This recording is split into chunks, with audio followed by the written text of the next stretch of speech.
Hi guys, good morning, જય શ્રી કૃષ્ણ, જય માતાજી બધાને.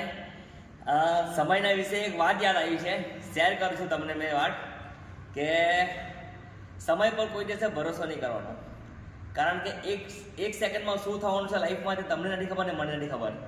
તો બેટર છે કે જે એમ કહે છે કે લાઈફમાં કે અમે આજનું કામ કાલ પર કરશું, કાલે કરશું, એ વસ્તુ ભૂલી જાઓ. કારણ કે જે સમય પર જે ભગવાને જે ટાઈમ આપ્યો છે એ ટાઈમ પર જ તમારે કામ કરવાનું હોય, બરાબર.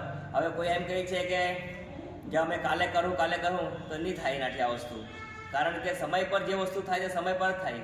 હવે સમયની એટલે વાત કરું છું તો રાજા શ્રી રામની વાત કરું. રાજા શ્રી રામને રાતે વાત થઈ કે રાજા બનવાના હતા અયોધ્યાના, બરાબર.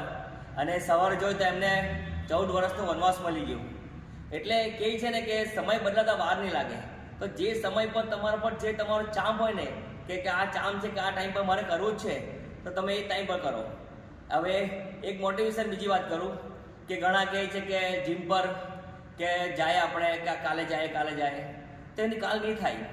અને મેં તો તમને એમ જ કહું છું, મેં એક એથ્લીટ છું, જીમનો ટ્રેનર છું.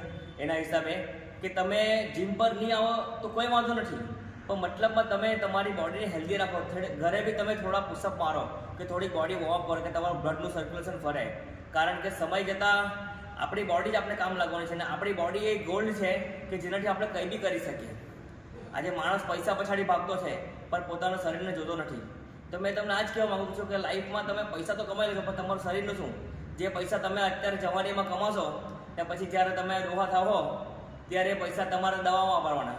સો બેટર છે કે લાઈફ પણ જીવો અને પૈસા પણ કમાવો, પણ મતલબમાં કેવું છે કે પોતાની બોડીને બી હેલ્ધી રાખો તમે, બરાબર.